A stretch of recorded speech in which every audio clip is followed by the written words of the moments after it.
Welcome, everybody, to Around the ACL. Michelle Thompson here with Trey Ryder and Wally Kassler.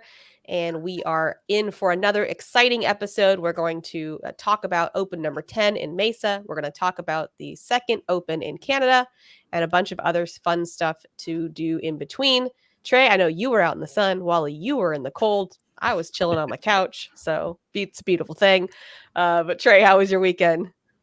That was good. I had a chance to go. We did an activation and kind of had some cornhole boards and pro players out in the fan zone of the Am Better 400 out at Atlanta Motor Speedway. So it's actually my first time experiencing a NASCAR event in person, which was kind of cool. And then we also got to interact with a bunch of fans and had some fun. And it was I was out there all day in the sun, and it was fun. But it was a good time. Yeah, it was a chance to kind of showcase cornhole to a crowd that is kind of similar to cornhole, and yet a little bit different at the same time. Like there's a lot of overlap with the NASCAR crowd, and it becomes more and more popular. Cornhole has become more and more popular, so that like people walk up to you like, oh, I've seen you guys. Like I had some guy come up to you. I saw you on TikTok last week. I was like, okay, well, that's kind of scary. Yeah, but, ESPN, no, TikTok. That's where. Yeah, that like the NASCAR crew was on TikTok. I would not have thought that.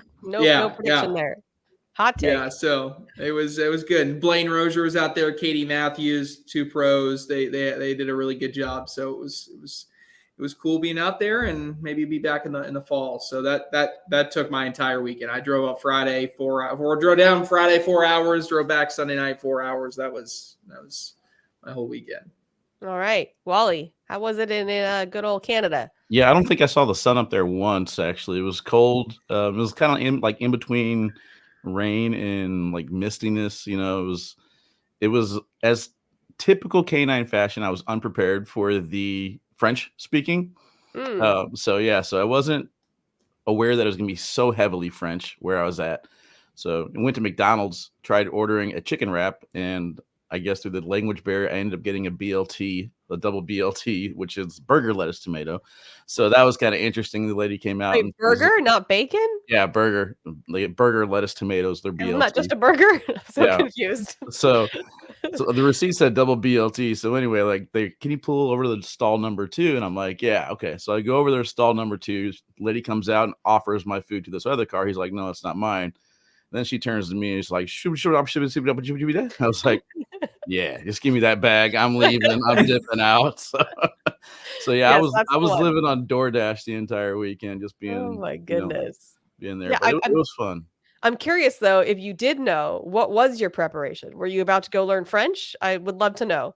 No, actually, Aline reached out to me. She said that she was going to try and teach me French whenever we were up there a little bit, and she wanted to have me on the Quebec live feeds. And I said, oh yeah, we'll see if that'll happen. And then I was at least hoping to survive with some menu items that I could have ordered from, but for the most part, it wasn't as terrible as that. I adjusted properly, went to some restaurants, and they had, credit to them, some English menus and then some French menus and stuff. So it wasn't as terrible as day one, but day one was a culture shock for me. That's what I've heard. I mean, it was the same thing in Paris. So I guess it's like French speaking areas are just like super prideful in speaking French. And like, that's what I mean. When I went to Paris, like I had never been to Europe before, but everybody told me, you go anywhere in Europe, you can just talk in English, except in France. And I was like, well, I'm in France. So like, how is that going to help me?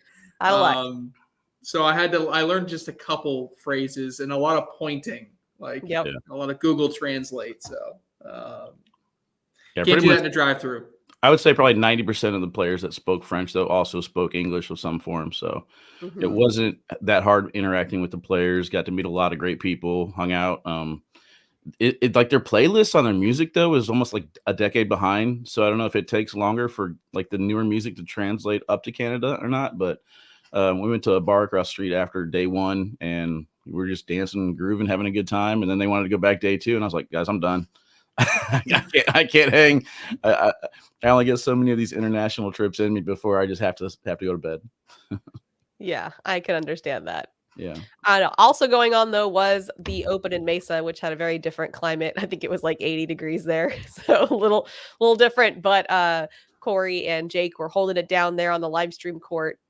Our winners, singles, Alex Rawls, doubles, Trey Birchfield and Adam Hisner, women's, Linda Peralta, seniors, Florentino Mendoza, and juniors, Jake Gore. So great cornhole going on there, Trey. What stuck out to you? Yeah, there was a lot of great stuff from this weekend. When we talk about just the Open in general, I mean, obviously we had, I guess when we start on singles and doubles, just like Alex Rawls winning singles and Trey Birchfield and Adam Hisner winning doubles. Like I have so many thoughts on both of those just out of the gate before even talking about anybody else. Right. First of all, like how about Adam Hisner and Trey Birchfield? Like legitimately, we're talking about a team now that is not a fluke. I mean, we're talking about a team that has shown time and time again that they're going to go against a group and a field of the best players in the world, and they're going to finish out on top. So when I look at, just over a month from now, when we start getting into this pro season, Trey Birchfield and Adam Hisner are no longer a team that we're talking about, do they have what they used to have? This is a team that you're expecting to be a Final Four team. You're expecting them to make a broadcast court right out of the gate. And the only thing negative that you can say about Birchfield and Hisner right now is that, are they perhaps peaking a month or two too early? Like, would you love to see this in a month or two times? But at the same time, I think it's incredible. I look at the statistics for Adam Hisner, and he's flat out beating the hell out of people.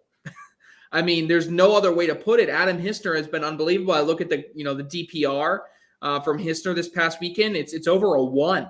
Wow. Trey Birchfield was just above 0, so he was a positive DPR. But Hisner is doing a lot of work with that, with what he's able to manipulate. And I believe they threw Titan Talon 2.0s this past weekend, which can be a really sticky bag depending on the conditions. So,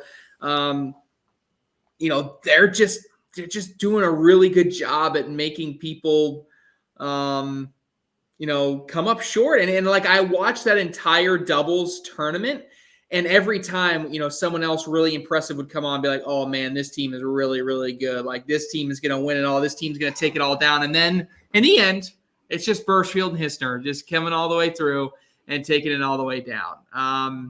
I've just been so impressed with watching them in doubles. And I think, they had a little bit of sneaky team chemistry, just being both from Ohio and have played together at some points throughout their career, but they're really starting to put it all together. And, I know he's probably not upset. He's probably happy for him, but Cody Henderson kind of got to be like, well, what the hell's going on? Like, why can't I,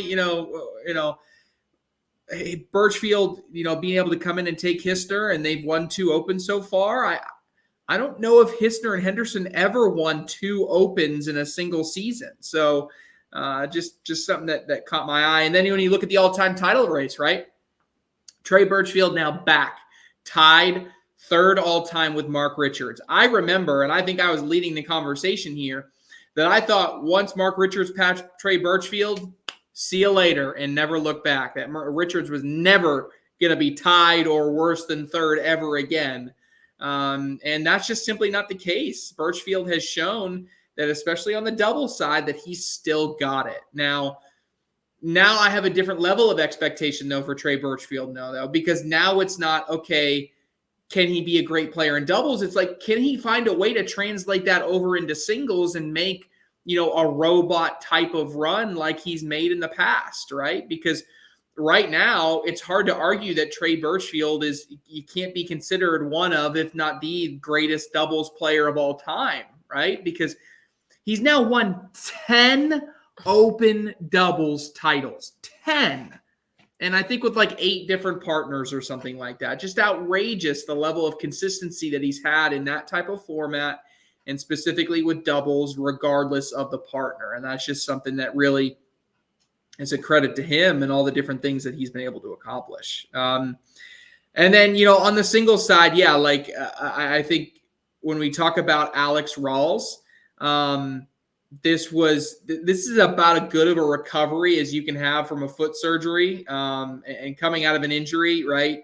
I had some doubts. I was one of the ones that said it, and I was dumb for having doubts apparently, because the guy has just been unbelievable. I mean, in doubles, everybody was saying he was the best player that entire day in doubles. Now, they didn't win. Like, him and Derek Holland came up just a little bit short, right? Still a top 5 finish, whatever, but he was still the best player on the day. And then when you look over and he goes and wins singles, meanwhile, winning the finals 21-0, didn't even let Gavin Cano score a point in the finals. It took, JBJ looked like he was maybe going to get back-to-back titles by getting a big win there, but Rawls just able to power through. And his manipulation around bags and that roll bag, and how he's been able to continue to build off of that, and just being in and around the hole.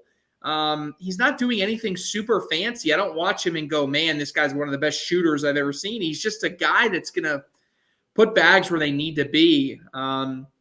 Overall, I just think it shows me, and if we were to do top 10 rankings today, which we're not going to, but he would be back at number 2 for me. I would actually put Tony Smith down a peg right now and put Rawls back into that number 2 spot, because he's shown back-to-back, and I say back in that spot. I've actually never had him at number 2, but he should be at number 2 because he's finished second in the pro standings in back-to-back seasons. And then all he's done since then is continue to show of how good of a player that he is, right? I still believe, we're not seeing Mark Richards playing every single Open, but I still believe Mark Richards is the best player in the world. But Alex Rawls deserves that number 2 spot more so than Tony Smith, who has just come up a little bit short. Now, of course, Tony Smith had the shot of the weekend, which we'll talk about here in a little bit. But spoiler. Yeah. We'll talk about him in a little bit, but, Tony Smith hasn't been as consistent in that regards. I got to drop him from 2 to 3 or something along those lines, because Alex Rawls has just been so good over the short term, and a player that is peaking at the right time to get even more titles when we start talking about getting this pro season going. So a lot of great things. I mean, we could talk about a lot of I was good to see Eddie and Caleb get back to kind of winning form. And I think Caleb, I think Eddie may have been better at times than Caleb Batson this weekend. And that's what I needed to see. And although Eddie Grindersleeve and Caleb Batson aren't yet right back where they need to be at first, second, third, they're very close, and that's good enough and I can feel much more comfortable about them going into the pro season. We saw some other Texas teams have some really strong finishes. Rawls and Holland still really, really good. And shout out Gavin Hammond and Jackson Remick, the amateur duo, the college boys, or soon to be college boys, continuing to ride some momentum. And they didn't have great singles finishes, but in doubles, really showing that they can be a dynamic team that gives a lot of people fits. So, but yeah, Alex Rawls stole the weekend. He did, and he said he's not 100% yet. He's still kind of limping. So, I mean, that's pretty crazy. Don't get to 100%. Yeah, stay there. Yeah, stay where you are. Somebody hit him in the foot if he starts feeling too good. Trey said it.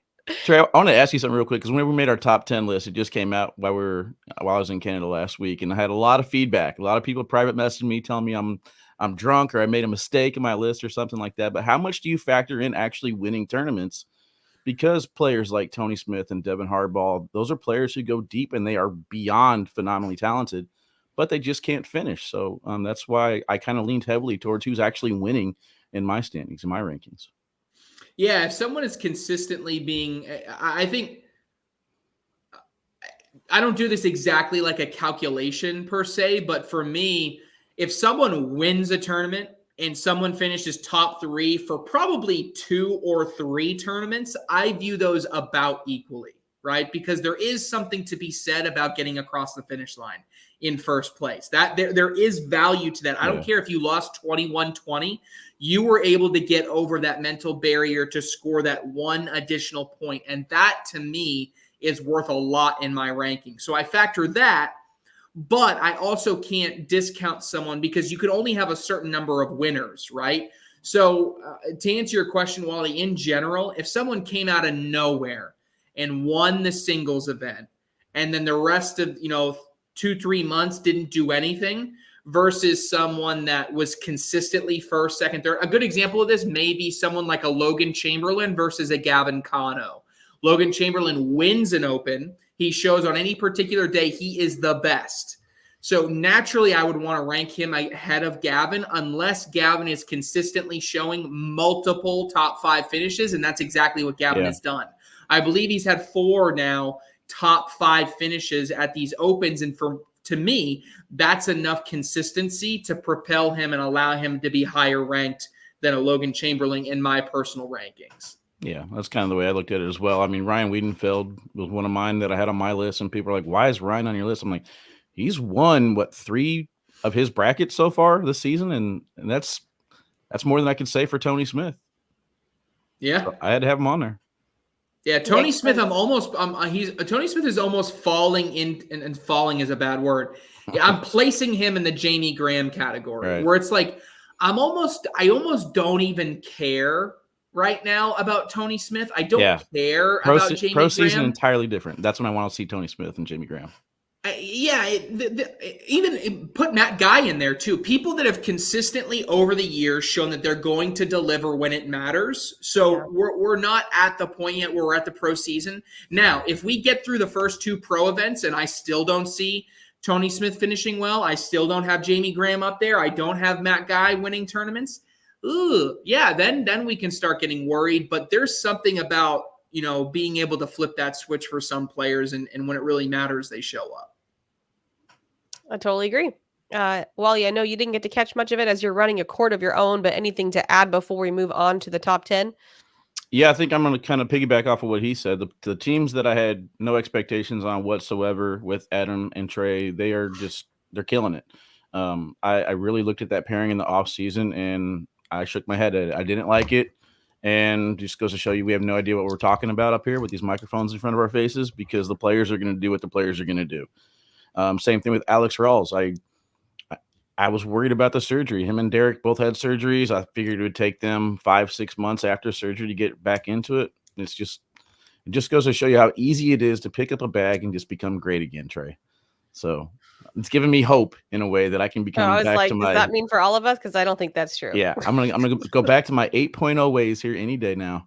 Yeah. But no, it's impressive what they're able to do, overcoming the obstacles that they had to get there. And then one standout for me was Gavin Cano, just again continuing to find himself in championship matches. He messaged me, said, "Hey man, sorry, I'll finish one day." I said, "Bro, you know how hard it is just to get there, and the fact that you're getting beat is, yes, it sucks. It's the last memory you have on you."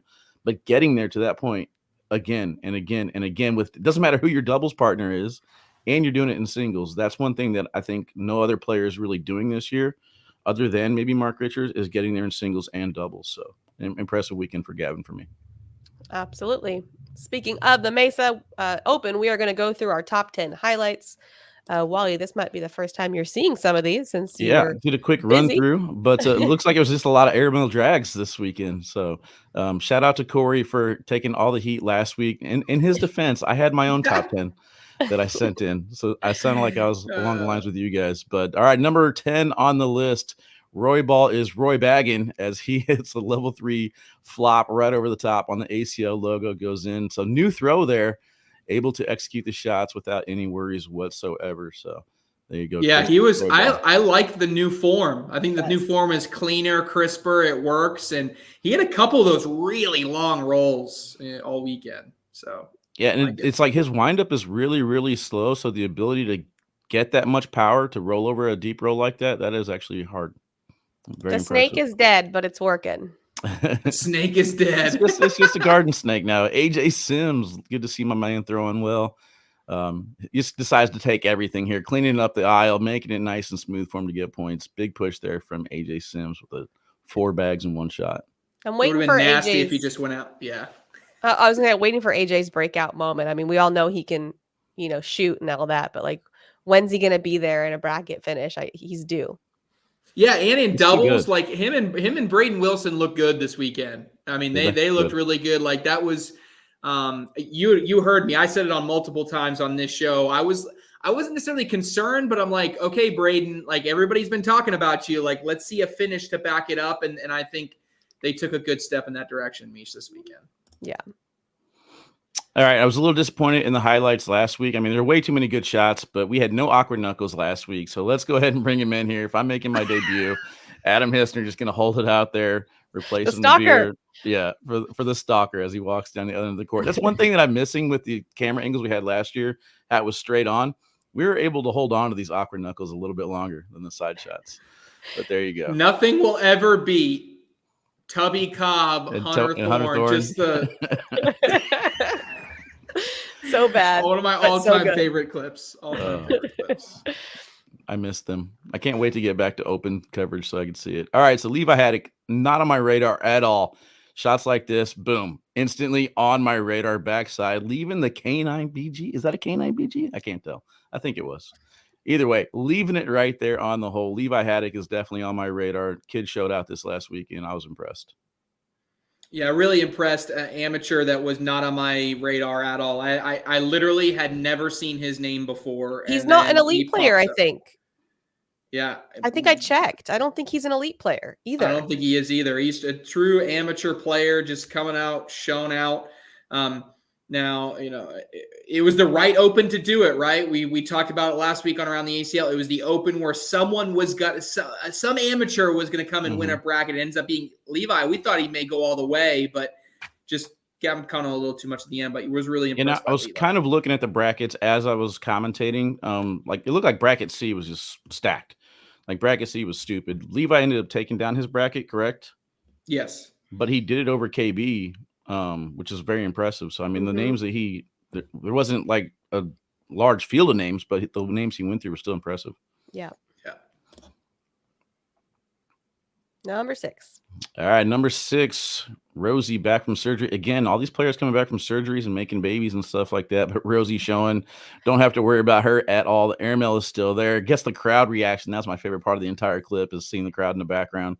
I'm glad we put the bleachers there. I want to give a shout out as well to Linda Peralta taking down women's, another amateur player taking down a bracket. Proud to see her do that. But yeah, Rosie, no worries. She'll be okay. Update, Rosie, still good at cornhole. Yes. Put her back in the top 10, Trey. All right. Hunter Thorson with the 3-bag drag there, going back on the other side, hitting another shot against Gavin Cano and checking the line to make sure he's not stepping across at the same time. Big shots. Oh, no. Don't you dare bring that topic up. Yeah. What? Thorson was kind of a little bit of break. I think I saw him at an open early in the season where he had a nice little run. He has another one here. I wouldn't say necessarily like rookie of the year type of candidate, but someone that like we could be talking about top 75, top 50 by the end of the year if he continues to play at this level. Yeah, and I believe Hunter's another Northern player that has kind of similar travel restrictions that people do in the West Coast, where it's not as easy for them to get to the places on time. Like, for me, going somewhere nonstop in the middle of the country, living in St. Louis, it's easy flight for me. For them, I believe they have to drive a couple hours to get to an airport. So it's not as easy for them to travel as many of these opens as it is for us. Number 4, not sure which is better, the shot or the reaction afterwards, but Sammy Soto up top gets all 3. He's like, I'm nasty. Look at what I can do. Was that a look of I'm impressed or like, I didn't expect that to work? But either way, it still counts. Yeah, we don't know. I love it. It was nasty. Yeah, and then again, airmail drags the theme of this weekend. Justin Burton Jr. with bag on the edge. I think he has to hit this to stay alive. Boom. Yep. Yeah. Gets it. We continue to play at least one more round. So big shots there from Justin Burton Jr. He looks to be back to form going into the season as well. He absolutely does. And that was clutch. Yeah, he had to have that. And it was not on his lane side. So he doesn't even have the angle coming in. That was opponent lane side. So he had to come across. It kind of reminded me a little bit almost. It was a little bit more traditional airmail, but of the little Selmayr airmail drag at the team's championship 2 years ago. All right, number 2. It doesn't look like he puts that much force into this one, but man, that bag goes flying off the back of the board. The bar of soap there. That is a true bar of soap from Alex your bag Rawls. Out of here. Big shot. Hunter's bag goes flying. Nothing he can do. Yeah. Oh, yeah, that was What does Eric call like if it almost got 2 bags? If you get 2 bags, it's what, a bottle of shampoo or something like that? Oh, is that what Eric calls it? I don't know. Meesh just told me. Shampoo. Yeah, Meesh just told me tuba lotion's not a thing, so that's a full blown bar of soap right there.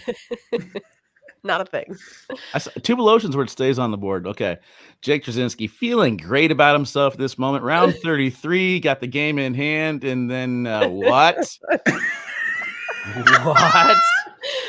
Tony Smith. We're not going to talk about that bag in front of the board. We're only going to talk about how he has to hit this shot to stay alive. Hits it, doesn't even touch Jake's bag. The three people in the background and Jake Trzynski is very impressed. Tony Smith. Jake's face is great. Yeah, possible shot of the year contender right there. That was definitely ridiculous. So this is what we just need. I just need one of these type of shots on TV. Just give me one. Get me off the airmail, no drag. Please. Begging you. Yeah, I can't wait to see what you say about that one, Trey. All right, moving on to buy or sell. The first one, we kind of talked about it. We should not be worried about Rosie Streaker post-surgery. Trey. Buy it. Yeah, no, I think she's good to go. I got to talk with her a good bit in December. She's going through her physical therapy, and even at that time, which is now 2 months ago, so she's probably even in a completely different position where she was then. It was just about some bags, one-off, weird releases, but consistently she was still down the center. She'll be fine by pro season. She's good to go. I mean, she's shooting in the 9s, so, Yeah. I mean, I think, she might want to shoot in the 10s, but she's shooting in the 9s, so pretty good. Wally?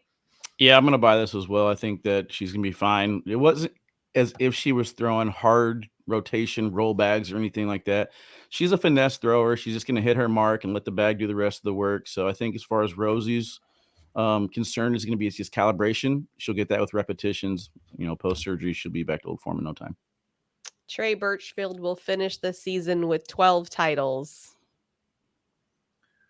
Ooh, or more. I didn't normally. So just so everybody understood, for the past 2 years, I've written a lot of these. This now responsibility has gone on to Meesh. So I don't get to see these ahead of time now. So I have to really think on the spot on a lot of these now. So I am going to sell. The reason I'm going to sell is if you had told me at the beginning of the year that Trey Birchfield and Adam Hister would win 2 titles this year, I would say, wow, that's pretty aggressive, but fine, I can get around it. They've already won those 2. For them to win again, we're all of a sudden getting in that type of category that we talk about someone kind of having a legendary type season. So I know it's probably feels like a hater to say sell, but I think I have to right now, considering that, he's already got a good bit. Yeah, I'm going to sell as well. I don't want to, again, sound like a hater, but how many doubles events are left? Because he's not doing it in singles. And if he doesn't have somebody on the other end that can, carry their weight or have their A game, then I don't think it's going to happen. So I'm going to sell that one as well. And I don't want to discredit the title chase, but I mean, he does have an overwhelming amount of doubles compared to everybody else on that list. So got to get some singles titles for me to be on. Devin Harbaugh has a finishing problem. Man, we keep revisiting. I feel like we've done this 3 or 4 times now. I want to buy it now. I think I kept selling it. I don't know. I mean, there's something about it. The guy, when you watch him play early in tournaments, there's no way he should lose. Or he's had to have won 1 by now, right? You're telling me that some of these other guys can win 1, but Devin Harbaugh can't win 1? Like, recently? Like, I don't know. I think there's something there now, and it's a little bit worrisome, and so I'm going to buy it for now. Wally? I would like to hedge, but I know you're not going to let me. But I'm going to sell it, actually. Harbaugh took down the singles title in West Wego, and we're going back to West Wego again this year. Same exact building he won in last year. I think he likes that venue. I think that it's not necessarily Harbaugh can't finish. It's that there's just so many good people out there now. So it's just a matter of rotation, matter of time. I think Harbaugh is going to finish 1 soon. Alex Rawls will finish number 2 again this season. Look, I'm gonna sell it for a very cheap reason, and that's because I can find any other number that he's gonna be, and whether or not it's number 2 is irrelevant. I think he can be the number 1 player. I also think it's very realistic that he finishes number 3 or number 4, right? I think when we get into the heart of the season, we are going to see the best form of Tony Smith, the best form of Mark Richards. And you could argue that JBJ has a year of experience under his belt. We could be talking about him. Rawls is in that category. So I think statistically, I'm just going to sell it because I think he ends up 1, 3, or 4 rather than number 2. But I still would say he's a top 5 player easily this season. Wally? Yeah, I'm going to sell it as well. There's just way too many people that could pass him up. I mean, I think that the rookie class is improved as far as singles games goes over last year. I think that those rookies that we had last year that were just phenomenal are even better this year. I think there's just way too many people that are going to be obstacles in his way to becoming number 2 this year. And once we get into the pro season, the competition for these brackets is going to put you through the ringer. So he might not be experiencing any issues now, but there's going to be some stress and then some pain coming as soon as we get into the pro season. There will be more Texas players in the top 10 than Florida players. Oh, that one's brutal, Meesh. There will be more Texas players. I'm going to sell. I think there will either be similar. I think there will either be the same or Florida may end up with one more. When we look at Florida candidates, we're talking about both Rawls brothers because, again, we've all forgotten about Allen over there. Chris Kingsbury, we haven't seen him a lot of, but he finishes second at the World Championships this past year. Of course, Fisher Hamilton, even Cheyenne Bubenheim's got to be in that conversation. There's a number of top players from the state of Florida. On the Texas side, yeah, your core 2 are likely going to be, or I guess you get a core 3, Caleb Batson, Justin Burton Jr., Caleb Batson, Justin Burton Jr., and Gavin Cano are kind of your big 3, and then Logan Chamberlain is that 4th. I don't know if I can bank on the fact that Texas is definitely going to get 3 of those and Florida is only going to get 2. So I'm going to say sell. Wally? All right, watch how I'm going to do this. I'm going to sell it because whenever you look at the women's top 10, it's going to be more Florida than Texas top 10 there. So then when we combine that with the men's top, combine that with the men's top 10, I think it's going to be more Texas than Florida. But if it was only men's or open is what you're asking me, then I'm going to buy it for Texas. Having more in there just because of the emergence of Gavin Cano, Caleb Batson, Justin Burton Jr., Logan Chamberlain. That right there is 4. So you guys don't think Sammy Soto can make it up there? Oh gosh, I forgot about Sammy Soto. You're just gonna discredit him, just toss him aside. In the words of Sammy Soto. In the words of Sammy Soto. It says it all. Yeah. That might change. I'm not going to change my mind on principle, but I was not factoring in Sammy Soto. Mm-hmm. That could be enough to sway because he's easily a top 20 player. The problem is there's 25 top 10 players right now. Yeah, that is the problem. That's true. And like every year, there's going to be 3 people that finish in the top 10 that you would not have pegged to finish in the top 10. You would have pegged them to finish top 25. Yeah. But they're going to sneak in there because they have, there's luck. There is some level of luck being in the top 10. I don't care what anybody says. There is a level of luck involved there. Yeah. And I even forgot about like Kyle Malone from, on the Florida side too. That's another one that's like, yeah, how does he? All righty. Let's talk about Canada. So Wally's going to help us out with this one. He was there running the court. That was in Drummondville. Our singles winner was Jaden Ellis, and our doubles winners were Jimmy Humans and Jeff Reynolds. So all U.S. players there. We also had the Canada Pro Singles, which went to Craig Halford, and Canada Pro Doubles, Connor Weiss and James Finley. So Wally, tell us all about it. Actually, I was pretty impressed with Canada. I kind of went into it not really sure what to expect. My last experience with international play was Australia. In Australia, I'd probably say there was 5 to 10 players who had what I think, had what it takes. They just got to worry about knowing when to take the shots and then executing. In Canada, I saw a little bit different. They knew when to take the shots, and they were actually executing. So I'd probably say Canada's probably 10 to 20 good players. Some players that stood out to me other than the winners that we'll talk about, Carl Menard, Chris Shire, Alin Lesueur did very well. You talked about Lana Smith. She showed up. She backed up what you had to say. She played very, very well. Paul Aitken, James Finley. These are some players that I had no idea who they were, and then seeing them in person, I kind of left that weekend with not just friends, but players that I could actually look forward to when they really come into Worlds. Steve James had he's an older gentleman, but he had a lot of fun on the court. I mean, that's one thing up there in international play that I'm just jealous of here in the States is we're not getting the crowd interaction and the fun and the banter and stuff like that they're doing. They're playing their match, but they're still feeding to the crowd. They're basically showmen in so many ways, and I just think it's awesome to see that type of, I guess, commitment to the game as well as commitment to the sport. They're playing their game, but they're also enjoying the sport and making sure that the crowd is having a fun time along with it.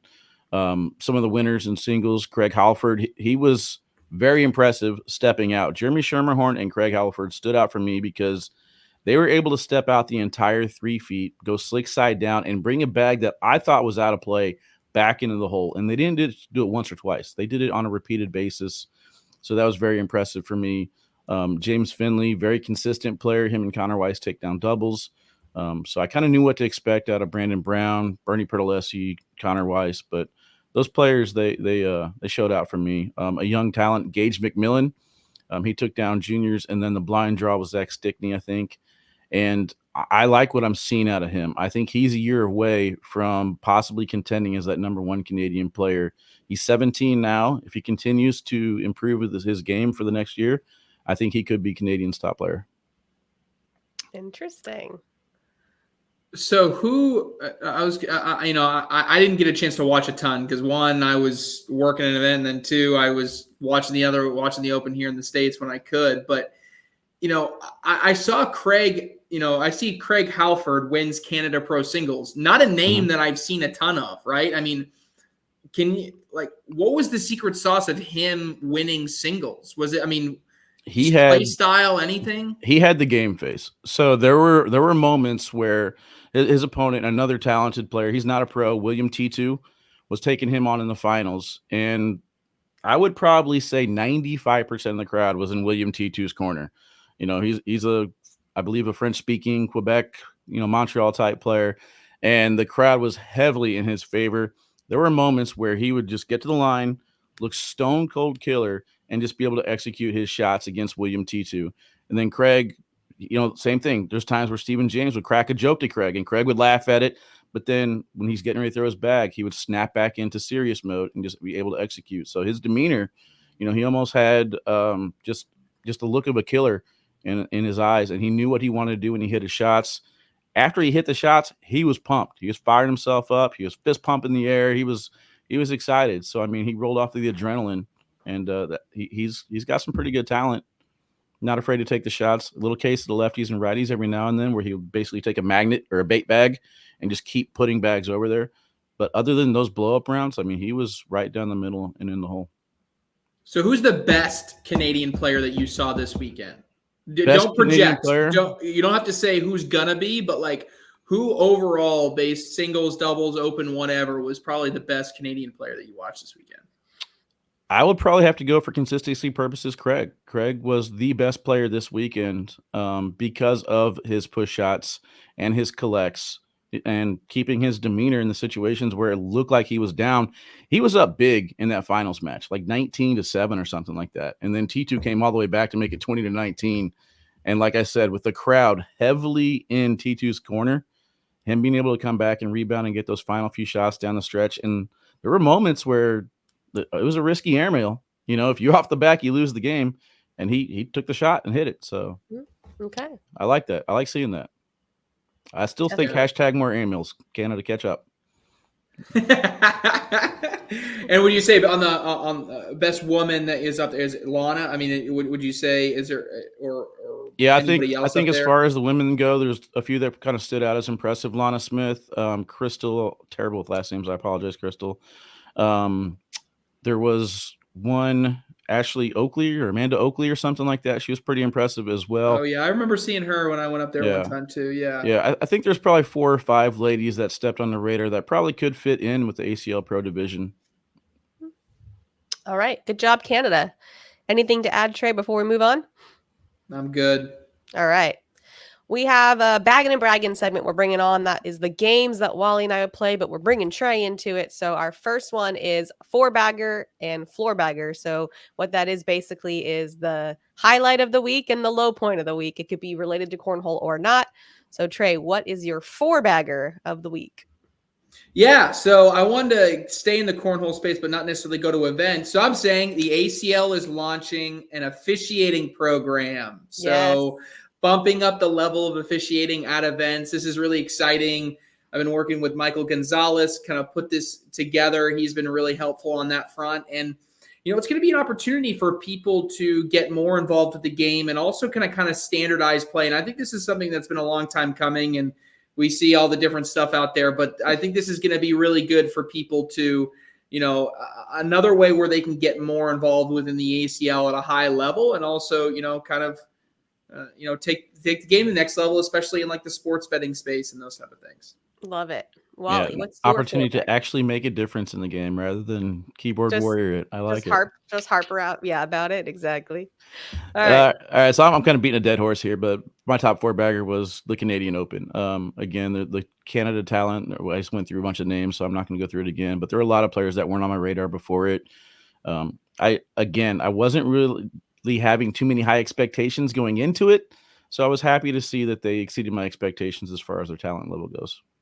Cool. All right. What's your floor bagger, Jay? People who make burner accounts on Addicted to Cornhole. That is my absolute floor bagger.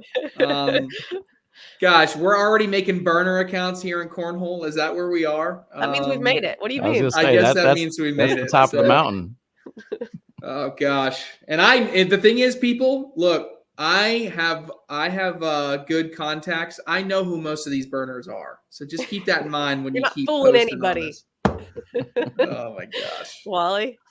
All right, my floor bagger is going to be the amount of time it takes when traveling internationally. Traveling out there, again, there's no nonstop flights. So I originally scheduled my flight Tuesday because I thought we'd have Wednesday just to do whatever and then Thursday setup. But no, setup wasn't until Friday. So I literally spent Wednesday just basically binge watching season 2 of Vikings and taking naps, and it just messed me all up. But on the way back home, flying back to St. Louis, I just really lost track of time. I got home about 9:30 last night, went to sleep, woke up about 10, and then all of a sudden, next thing I know, boom, we're doing this show. So yeah, I need to figure out if I can get my own jet on the ACL budget next year. It's a you thing, Wally. It really is. It's a total you thing. Oh, I don't doubt it at all. I just can't sleep, and especially for me, like with early morning flights, I'm always afraid I'm gonna miss my flight. So I lay in bed probably like 10, 11 o'clock at night, and then I toss and turn till 3. And at that point, I'm like, I'm just gonna stay awake till 5. I can't sleep for 2 hours and miss my flight. So I'll stay awake, and then the entire first day is just gone. So yeah, my sleep schedule is absolute trash. That's my floor bagger. Looking to improve in 2024. Traveling from the West Coast, my travel is pretty much like your international travel every time. So yeah. I was listening to you guys about that last week as well, and I'm with Meesh on this. You guys, harder to go west. It's harder to go west for me. Yeah. No way. Not even close. Yes, I understand you get an extra day, but whenever you travel back home, that day that coming back is just the same. It's gone. It's just like your argument for going out there. It's the argument for coming back. It's the day is gone. Everything's ruined. Mm-hmm. Chaos. By the way, I have an actual floor bagger. If anybody stayed and watched on Sunday when Corey and Jake played against each other on TikTok, Corey threw a floor bagger. I'm like, come on, Corey. Seriously? Tell me that was recorded somewhere. Why is it on TikTok? Why isn't that on the top 10? That should have been on the Corey left that out. Actually, my four bagger should have been their TikTok accumulation of likes on this past weekend. They said if they get over 100,000. What were they at? Do you know when they said that? So I put something in there and said, if they get 75,000, this will happen. So they got 75,000, and then they just kept liking. And then in like 3 minutes, they got to 100,000. And it was like, okay. And then somebody put 200,000, you two will play against each other. And so I look away for a second. I turn back 7 minutes later. They have 200,000 likes. I'm like, what is going on? Did they reach the 1.6 million? Oh, I don't. As far as viewers go? They were close. I don't think they got all the way to 1.6, but they definitely got some viral content out of it. All right. So it's all about me. I'm the determining factor to Good Life Feeds. Gotcha. Oh, man. All right. Send it or board it. What do you got, Trey? Outdoor cornhole tournaments. Board. Send. Board. I send it. Look, everybody always talks about all these outdoor tournaments are so much fun. I spent the entire weekend throwing cornhole outdoors. I don't care if it's windy. It was a great time. We need more outdoor cornhole tournaments, in my opinion. Oh yeah, I'm all about it. I was listening to Jake last week talk about that corn bag tournament. We have a few of them around here that pop up every now and then. Just absolute cheapest way to throw a tournament with some bouncy boards, some corn bags, high wind, dust in your face. I mean, you can't tell me that it's not an environment that cornhole is meant to be in. Not to mention Spencer McKenzie, one of the best tournaments of the entire year, is held outdoors. So yes, outdoors, send it all the way. Boo. Meesh. Disappointed. Just disappointed. I'm not mad. Just disappointed. Send it or board it, Wally. All right. Sorry, Trey. My send it or board it is to invent a time machine and go back to eliminate the foot foul rule.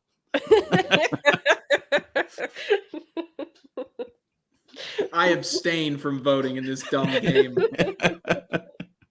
That was mean. Oh man. I didn't watch it at all. And by the time I was able to get back to the hotel room, I had probably 20 messages. Why don't you guys do this? Why don't you guys do that? And then it's like the commentator should step in and become the official and intervene. I'm like, yeah, because we have nothing else going on. Might as well. It's like, well, you guys are already there getting paid. You might as well do something. I'm like, okay. Yeah, we are lazy. You're right. Oh, yeah, it's the talk of the town. But yeah, I guess I'll board it. Oh man, it'll be okay with what Trey said as far as his 4-bagger goes. We'll get the officials in there. Everything's gonna be right as rain. If you're one of these people that have a problem with it, do something about it. Would you rather? What you got, Trey? Would you rather play against the director team or the commentary team in cornhole? Well, most of us aren't that good. I didn't say we're all fantastic. Well, I'm just saying, in comparison, the directors that I would assume play more consistently because they're running the events, right? I'm asking the question, Meesh. You need to answer it. All right. Well, we're running out of time, so I'm gonna go. I'd rather play against commentators. Wally, what do you got? I'm gonna play against directors because I'm just too good. I can hold us up. Oh, yeah, okay. I'm gonna play against the directors too. Yeah, directors. I don't think they play that much because they're too busy running the brackets. So they're behind the computers more. We at least get the down and backs we get to play around with. All right, what you got, Wally? All right. Would you rather see pros continue to dominate, or would you rather see amateurs kind of step up? We saw Levi and Jaden out in Canada. I like the amateurs. I think it's fun. No, I'll take the pros. Give me the pros. I want them to just obliterate everybody and win by 1 billion. I like the amateurs. Give us hope. Gives Give me us hope. Holding it down. All right, hot take time. You got a hot take? Yeah, I'm going to say it's the year of the injury. Alex Rawls and Rosie Streaker both top 5 in man and woman of the year standings by the end of the season. So I know that's not super hot takey, but the idea is coming off of injury, they essentially show that, and you know what? I'll say top 3.